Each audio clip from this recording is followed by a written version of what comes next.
అని చెప్పాలి. నా కోసం నువ్వు బలైపోయినావు కదా, నీకు వందనాలయ్యా. నన్ను రక్షించడానికి వచ్చినావు కదయ్యా, నీకు వందనాలయ్యా అని అందరం కూడా యేసయ్యకు ఆరాధన చేద్దాం. ఆరాధన అంటే అది నీకు వందనాలయ్యా, నీకు స్తోత్రాలయ్యా, నీ కృతజ్ఞతాస్తుతులు చెల్లిస్తున్నామయ్యా. ఏమి ఇచ్చినా నీ రుణం నేను తీర్చుకోగలనా? వెండి ఇచ్చిన, బంగారం ఇచ్చిన నీ రుణం తీర్చుకోగలనా? నా పాపమే నువ్వు తీసేసినావు, నా శాపాన్ని నువ్వు తీసేసినావు. నీకు వందనాలయని ప్రభుని ఆరాధన చేద్దాం. అందరూ కూడా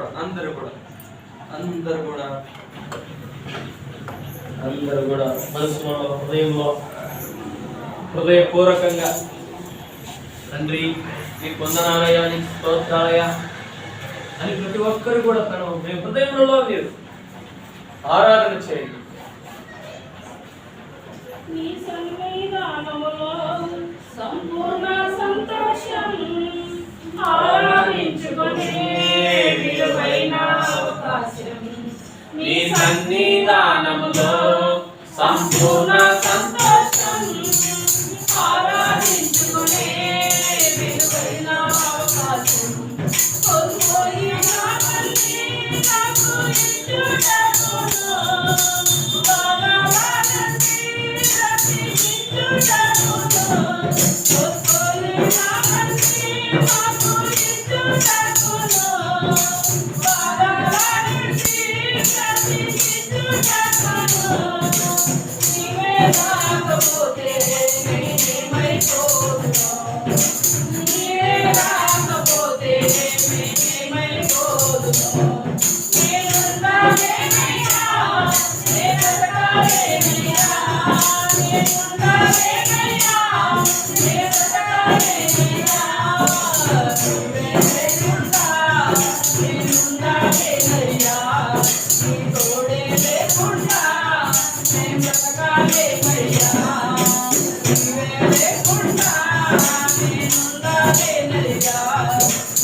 కేవలం నా కోసం, నన్ను రక్షించడం కోసం ఈ భూమి మీదకి వచ్చిన దేవానికి వందనములు, స్తుతులు, స్తోత్రములైనా.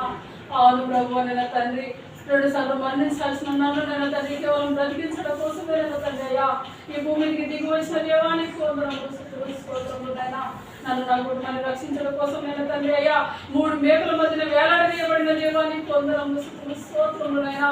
కోల్పోయిన వంటి నేను తండ్రి అయ్యా మాకు ఇచ్చిన దేవానికి వందనములు, స్తుతులు, స్తోత్రములైనా. చిన్న మందగా నేను తండ్రి మీ బిడ్డలందరినీ